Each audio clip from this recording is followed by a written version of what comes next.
Alright, it's time to talk about how we use tonal and rhythm patterns in a preschool music class. Now, just like in parent-child music classes, the best way to do a tonal or rhythm pattern is right after a song. So you want to make sure that if you're doing tonal patterns, you stay in the same key as the song you just finished. And if you are doing rhythm patterns, you want to make sure that you are in the same feel and tempo of the song you just finished. Of course, you can also choose to do tonal or rhythm patterns beforehand, especially tonal patterns if you want to do things like guessing games or some of the other ideas in this section.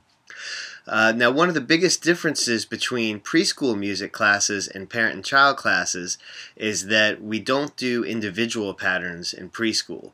We can do the group patterns, say like bum, bum, bum, bum, and have the whole class repeat, but you're not going to necessarily have each child come to your lap. And a couple of the reasons why: one is that it's much harder to keep a class of children engaged while you're giving all your attention to one child than it is to do in a parent and child class, where parents are going to be able to keep attention on you if you do your job well.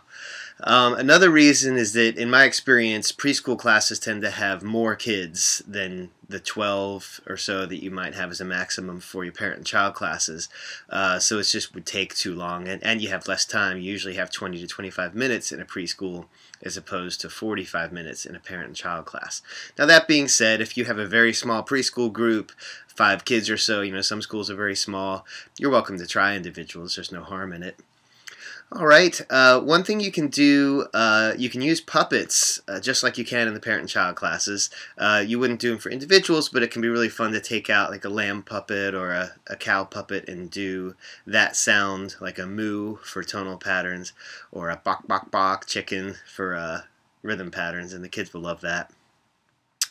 Now, one thing about preschool, one way that you can use especially rhythm patterns, but maybe tonal patterns as well, in preschool, is you can use it to gather attention. So if you find that your class is getting rowdy, we'll have more discussion on this type of attention gathering for preschool in the preschool training section.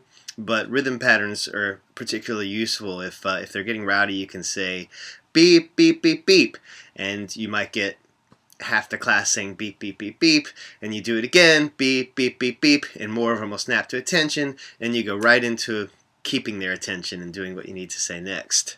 Well, good luck teaching, and you can enjoy the next section.